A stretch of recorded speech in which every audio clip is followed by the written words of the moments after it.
Merdeka. Hari ini podcast Nusantara akan membahas sebuah tema yang sangat penting, yaitu tentang dunia pendidikan. Dan kalau kita belajar tentang dunia pendidikan, kita tidak akan pernah lupa dengan sosok ini, Ki Hajar Dewantara. Dan saya bangga sekali di acara podcast Nusantara hari ini saya ditemani oleh cicit beliau, yaitu Ki Bayu Prabangkara. Selamat datang di studio. Sorry, Mas Artos. Ki Bayu. Iya, Ki. Ki Bayu. Ki Bayu ini kiai atau memang istilah yang Ini istilah yang dibuat oleh Ki Hajar ya. Jadi untuk di lingkungan taman siswa. jadi sejak taman siswa berdiri sudah ada istilah ki ini. Benar. Artinya? Artinya gini, pada waktu itu kan terjadi penjajahan Belanda ya. Ya. Jadi penjajahan waktu itu bukan dari lewat senjata aja, tapi Belanda itu memecah belah melalui strata sosial dipecah. Ya. Jadi ada strata atas atau kita bilang ada strata bawah. Ya. Jadi strata atas itu ada kaum bangsawan, Ya. terus ada pejabat, Ya. ya pejabat-pejabat atau orang-orang yang kaya memang pada waktu itu. Ya. Nah, Ki Hajar Dewantara ini ingin semua ini agar setara gitu, Ya. agar setara. Maka dari itu pada Kongres Taman Siswa, Ki Hajar Dewantara itu pernah berpidato tuh. Jadi semua yang masuk ke Taman Siswa kalau laki-laki hilang semua gelarnya, termasuk gelar bangsawan pun dilepaskan. Jadi kalau yang laki-laki disebut Ki, kalau perempuan yang sudah menikah itu Nyi, kalau perempuan yang belum menikah Ni gitu. Jadi di Taman Siswa ini sudah memang sejak zaman dulu sudah menerapkan kayak kesetaraan gitu ya. Ya, jadi beliau menanggalkan gelar Raden Iya, Mas Raden Masnya dan memilih memilih untuk menjadi ki. ya agar lebih mungkin menyatu dengan masyarakat gitu. Baik. Nanti kita akan bahas lebih dalam tentang taman siswa karena Ki Bayu juga adalah ketua Yayasan Keluarga Ki Hajar Dewantara ya. Tapi saya tertarik justru pada sosok Ki Hajar Dewantara kecil. Karena mengacu pada masa itu, ini artinya perlawanan kepada Belanda. Benar ya. Pada masa itu tentu saja tidak mudah untuk bersekolah, apalagi kemudian tujuan dari Taman Siswa sendiri kan sebenarnya memang ditujukan untuk menuju kemerdekaan Indonesia ya. Benar ya. Ini kan kayak berani banget ya gitu Iya. pada masa itu untuk berani mendirikan itu. Ini seperti apa pemikiran pada waktu itu? Saya tahu, saya baca di beberapa artikel memang kemudian idenya datang dari pada saat beliau diasingkan. Tapi apa yang mendasari kemudian terpanggil untuk masuk ke dalam dunia pendidikan? Kalau saya rangkum menjadi garis besar, ada 2 faktor sih penyebabnya. Yang pertama itu kan karena memang Ki Hajar ini lahir di lingkungan bangsawan atau kerajaan pada waktu itu kan biasanya kalau di lingkungan kerajaan itu memiliki adat istiadat ya, kebudayaan. Jadi dasar ini adalah Ki Hajar memang sangat mencintai kebudayaan gitu. Sehingga menghidupkan nilai nasionalisme Ki Hajar. Lalu faktor yang kedua, karena memang ingin meraih kemerdekaan gitu. Kalau dari buku yang saya baca dan dari informasi juga dari orang tua saya, pendidikan itu adalah sebuah alat untuk meraih keselamatan dan kebahagiaan setinggi-tingginya. Nah itu adalah kata-kata otentik dari Ki Hajar Dewantara. Ya. Jadi dengan pendidikan itu seluruh rakyat itu bisa mencapai persatuan dan kesatuan gitu. Ya. Saya bayangkan pada masa itu sangat apa ya? Ya hari ini kalau kita bicara sebagian besar pahlawan-pahlawan kita tuh usianya masih di bawah 30 semua ya. Ya. Dan saat itu kan mungkin beliau usia 23 tahun. Ya. Menulis buku masih muda banget. Andai kata aku seorang Belanda dan lain-lain. Itu sebenarnya bukan buku. Tapi itu sebuah artikel atas seperti pemberontakan gitu loh. Jadi pada itu artikel itu yang membuat Ki Hajar ini diasingkan ke Belanda. Oke, jadi anak keraton yang menulis gitu ya kira-kira. Membuat artikel. Belanda tahu. Dipanggil. Diasingkan. Ya, diasingkan. Sebenarnya sebelum diasingkan itu dibawa ke Pulau Bangka dulu. Oh. Ya, dibawa ke Pulau Bangka. Ya, itu tiga serangkai itu. Oke. 3 serangkai. Akhirnya 3 serangkai bersama-sama pada tahun 1913 diasingkan ke Belanda gitu. Berapa tahun di Belanda? 1913 kembali ke Indonesia itu tahun 1919. Oh lumayan ya, ini kayak Lumayan. sekolah S1, S2 nih ya? S1, S2. Ki Hajar itu di Belanda, nah disitulah beliau memperdalam pendidikan. Ya. Ki Hajar dan Nyi Hajar itu memperdalam ilmu keguruan di situ. Nyi Hajar juga ke sana? Ya, ke sana ikut. Jadi setelah menikah? Setelah menikah, kalau nggak salah menikahnya itu baru, mungkin 5 atau 6 bulan ya. Ya. Diasingkan bersama Nyi Hajar Dewantara gitu. Tapi lumayan, maksudnya dalam arti justru di sana mendapatkan wawasan, Iya. berteman dengan banyak para tokoh-tokoh pendidikan dunia dan lain-lain Pendidikan ya. dunia, dan selain itu aktif juga menyelenggarakan kayak pagelaran budaya juga Ki Hajar di sana. Ya. Karena di Belanda itu ada Perhimpunan Hindia namanya. Jadi mahasiswa atau pelajar-pelajar yang di Ya. pelajar-pelajar Indonesia yang di Belanda Ya. aktif di situ. Bagaimana suasana pada masa itu ketika setelah kembali dari negeri Belanda, lalu mulai menginisiasikan atau mengidekan tentang Taman Siswa ini? Bagaimana suasana yang pernah dengarkan? Karena itu kan pasti ngumpet-ngumpet ya harusnya. Ya benar, ngumpet-ngumpet itu. Jadi gini, tahun 1919 kalau dari cerita, nih kembali lagi ke saya hanya menyampaikan cerita dari orang tua saya gitu ya. Jadi orang tua saya bilang saat di kapal perjalanan ke Indonesia, Ya. Ki Hajar dan Nyi Hajar itu, ini sebenarnya support dari Nyi Hajar ini. Sebenarnya support dari Nyi Hajar untuk membangun sebuah lembaga pendidikan gitu. Nah, setelah sampai di Indonesia tahun 1919, barulah 2 tahun kemudian terwujud itu Sekolah Taman Siswa tahun 1922. Ya. Ya. Nah, tahun 1922 yaitu mungkin seperti ngumpet-ngumpet ya, karena itu masih dalam masa penjajahan Belanda. Ya, dan ini kan bukan sekolah yang diakui oleh Benar. Hindia Ya. Belanda. Ya. Tahun 1922, lalu tahun 1932, itu artinya 10 tahun berjalan ngumpet-ngumpet, akhirnya Belanda itu mengeluarkan ini, ordonansi sekolah liar. Itu melarang sekolah-sekolah yang tidak menggunakan kurikulum Belanda dan gurunya bukan lulusan dari sekolah guru. Ya. Itu tidak boleh beroperasi. Blacklist. Di blacklist ya. Tapi nah disitulah perjuangannya. Taman Siswa akhirnya membuat kongres atau kongres istimewa itu ya. Jadi melakukan aksi penolakan terhadap ordonansi tersebut. Ini Taman Siswa Jogja ya? Jadi Ya, Jogja. pada masa itu Awalnya hanya ada di Jogja? Ya, dinamai sampai sekarang Ibu Pawiatan. Ya. Ditutup? Masih sekarang Nah, beroperasi. artinya pada saat 32 itu ditutup? Akhirnya pada tahun 1932 itu dukungan dari organisasi yang lain juga, organisasi nasional yang lain didukung, akhirnya Belanda itu mencabut ordonansi tersebut. Oh. Gitu, akhirnya dicabut gitu lah. Oke. Ya. Dicabut juga sama Ya, Belanda. dicabut juga akhirnya sama Belanda. Oke. Apa yang kemudian mendasari atau pemikiran dari Ki Hajar Dewantara terhadap kurikulum pada masa itu ya? Karena ini kan sekolah rakyat, sekolah kaum rendahan ya? Kaum ekonomi rendah gitu. Ekonomi rendah ya. Apa yang mendasari kemudian membuat kurikulum bagi kaum ekonomi rendah tersebut, dan apa yang menjadi katakanlah mata kuliah atau fokus kepada pembelajaran itu ada di mana? Sebenarnya gini, Ki Hajar itu sosok yang visioner ya, visioner banget, sangat visioner. Jadi pada waktu mendirikan Taman Siswa itu, beliau kan bertujuan kembali lagi untuk mempersatukan rakyat Indonesia.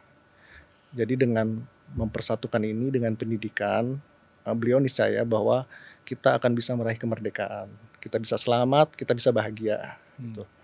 Nah, kurikulum yang diajarkan itu adalah untuk membangkitkan jiwa nasionalis gitu sebenarnya. Jadi kan dulu Belanda tuh mecah, jadi kan bersatu kumpul, kuat, maka bisa akan melawan penjajah. Nah, metode yang diajarkan oleh Ki Hajar pada waktu itu, konsep saya sebutnya sebagai konsep pendidikan ya, diajarkan oleh Ki Hajar. Ada tiga konsep, ada satu konsep yang harus memenuhi 3 unsur. Yang pertama itu memerdekakan, lalu sesuai dengan kodrat. Yang ketiga itu harus holistik. gitu. Jadi maksud dari memerdekakan ini adalah, jadi setiap orang itu bebas memilih jalannya sendiri gitu. Tapi dia harus bertanggung jawab terhadap apa yang dia pilih Wow, gitu. ini visioner banget ya. Iya. Lalu kodrat. Kalau kodrat ini artinya anak-anak ini kan nggak semuanya sama ya. Dia ini memiliki keunikan yang berbeda-beda. Lalu holistik. Holistik ini harus dilaksanakan konsep pendidikan ini secara utuh. Nggak cuma dari jasmani, rohani, iman, tapi akal budi dan pekerti luhur namanya. Itu harus secara utuh dilaksanakan di dalam taman siswa gitu. Ki Bayu, tadi disampaikan juga ada 3 nilai-nilai tadi ya, dan apa yang saya pelajari tentang Ki Hajar Dewantara sampai hari ini, anak saya mungkin dari zaman angkatan lebih senior itu nggak berubah gitu. Nggak ada cerita yang berbeda dari sisi sejarah, hampir sama. Iya, Termasuk kalau kita bicara tentang Tuturi Handayani ya. iya. Ini jadi kayak hampir semua orang tahu gitu Hampir ya. semua orang tahu, benar.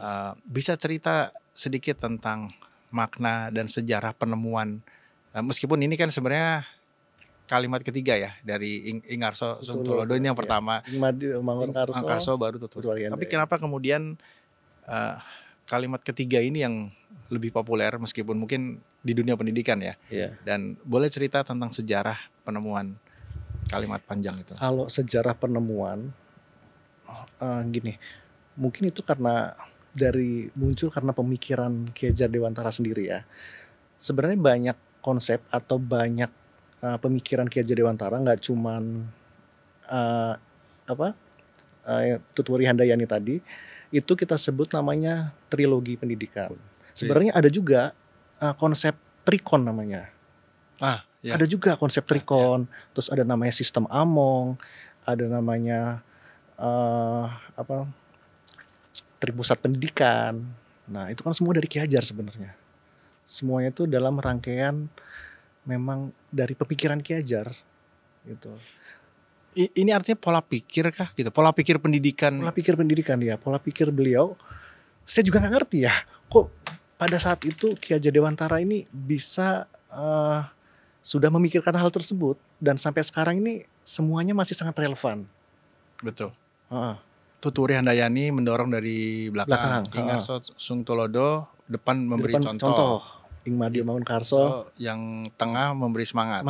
Bimbing, berjalan seirama. Dan ini kan nggak ada hubungannya dengan dunia akademik ya. Artinya dalam konteks sekolah ya. Ini benar-benar filosofi, filsafat, tata cara pikir yang saya pikir hari ini bisa nggak sih disebut sebenarnya ini kayak peta biru karakter pendidikan Indonesia. Karena kalau kita bicara Finlandia misalnya hari ini ya kan, Finlandia orang bilang model pendidikan salah satu yang terbaik di dunia ya.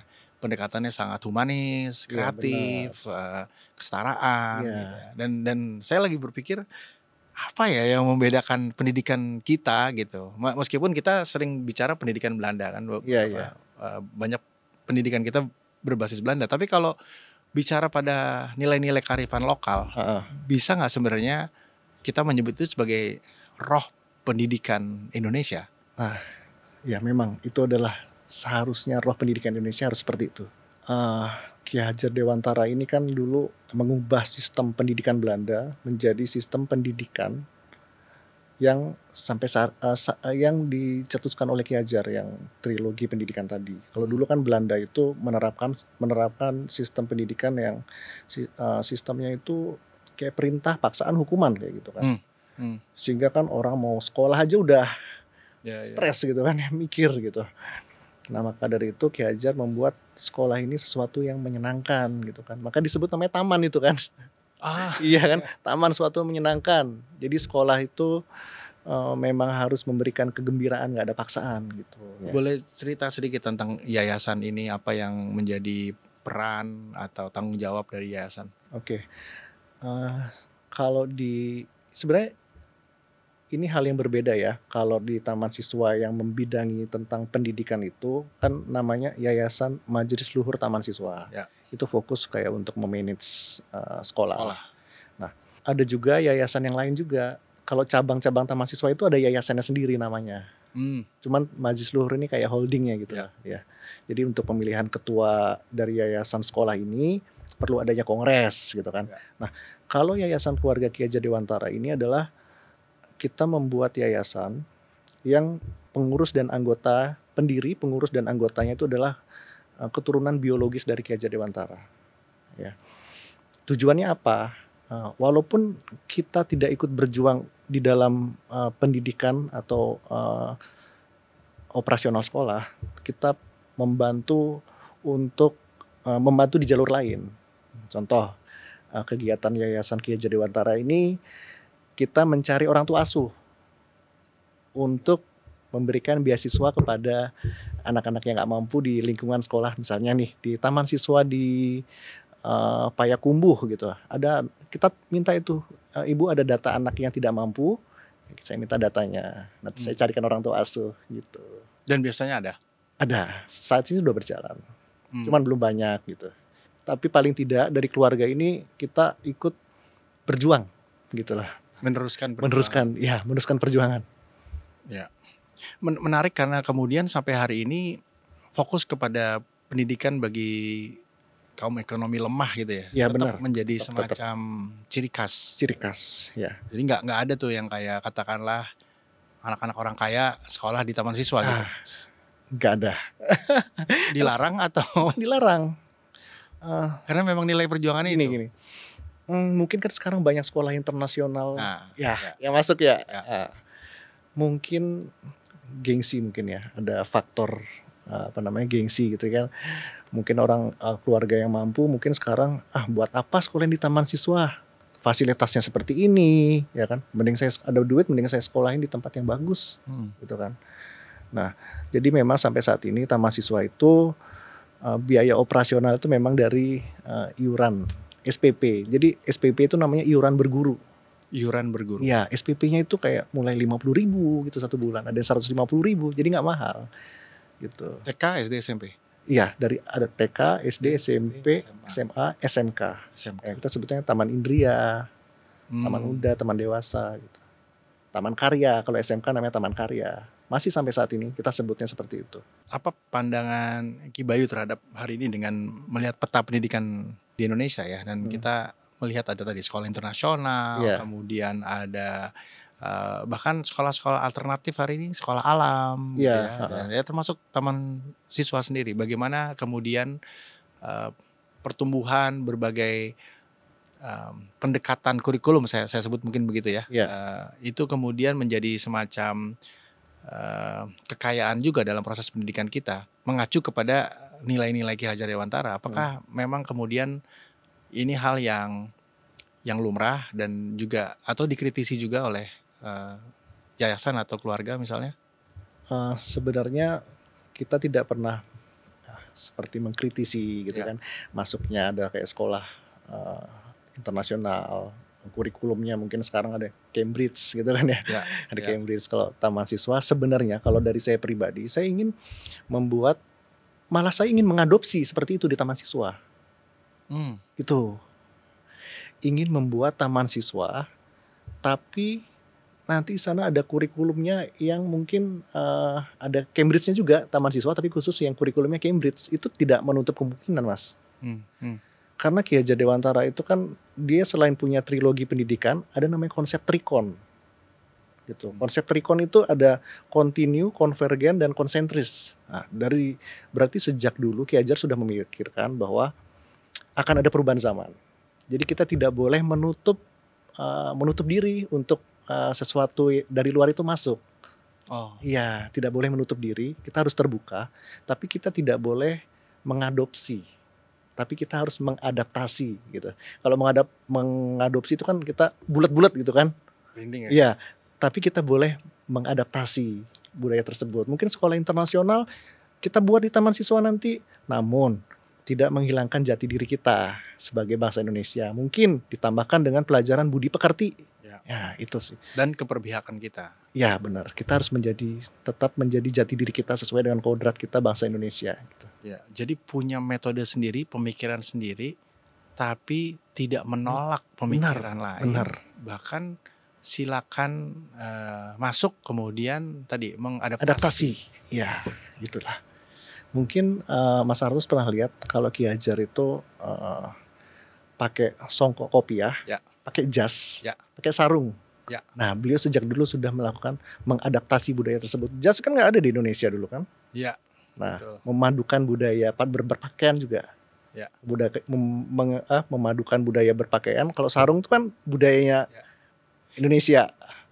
Apa yang kemudian dilakukan setelah Ki Hajar berpulang ya, katakanlah nilai-nilai beliau, karena biasanya yang suka saya baca justru penguatan nilai-nilai itu biasanya terjadi setelah sosok itu tidak ada gitu. Jadi saya penasaran, saya mau tahu apa yang terjadi di tahun 60-an, 70-an, dan tentu saja Taman Siswa berkembang setelah itu. Menjadi 100 itu kan. Iya, pada masa itu. Jadi pada masa itu Taman Siswa ini kan kalau saya bilang merupakan mahakarya ya, masterpiece gitu ya. Karyanya Ki Hajar itu banyak, baik dari tulisan, pemikiran. Nah, Taman Siswa ini adalah wujud visual mahakarya dari Ki Hajar Dewantara. Jadi di Taman Siswa inilah jiwa raga, pemikiran, keluarga dikorbankan di situ. Ya, dikorbankan di situ. Nah, Taman Siswa ini sepeninggal Ki Hajar Dewantara mulai bertambah cabang-cabang. Berarti kan itu ada sosoknya Hajar Dewantara. Betul. Nah, dari situlah mulai membuat sebuah universitas, namanya Universitas Sarjana Wiyata Taman Siswa, di mana yang mendirikan adalah Nyi Hajar Dewantara. Terakhir, apa harapan dari mungkin mewakili yayasan ya? Ya. Mewakili yayasan keluarga Ki Hajar Dewantara. Apa yang kemudian jadi harapan, perjuangan, dan tanggung jawab, khususnya karena hari ini Ki Bayu adalah ketua kan? Iya, benar. Jadi apa yang kemudian jadi visi keluarga katakanlah dalam jangka pendek dan jangka panjang? Yang pertama saya harus mengeluarkan konsep ini, tripusat pendidikan. Jadi memang kita harus mulai pendidikan itu dari keluarga. Setelah keluarga, di sekolah, lalu masyarakat. Lalu kita bisa sambungkan dengan trilogi pendidikan tadi. Saya berharap semua pendidik atau peserta didik itu bisa terus melanjutkan trilogi pendidikan tadi. Ingarso Sungtulodo, Ing Madio Mangunkarso, Tuturi Handayani. Tidak lupa juga menerapkan konsep trikon tadi. Ya, kita tidak boleh menutup kemungkinan budaya yang masuk, sesuatu yang masuk, tapi kita harus tetap menjadi jati diri Indonesia. Baik, terima kasih Ki Bayu. Sama-sama. Kita semua untuk yayasan. Iya. Baik, demikian diskusi seru kita hari ini ya, dan kita belajar banyak tentang nilai-nilai luhur yang bisa jadi juga menjadi salah satu bukti nyata tentang begitu kayanya Indonesia. Terus mencintai negeri ini. Anda bisa menyaksikan tayangan ulang kami di YouTube channel dengan nama Podcast Nusantara, dan jangan lupa unduh dan saksikan tayangan-tayangan inspiratif lainnya hanya di Dai Plus. Podcast Nusantara, hidupkan cinta Indonesia.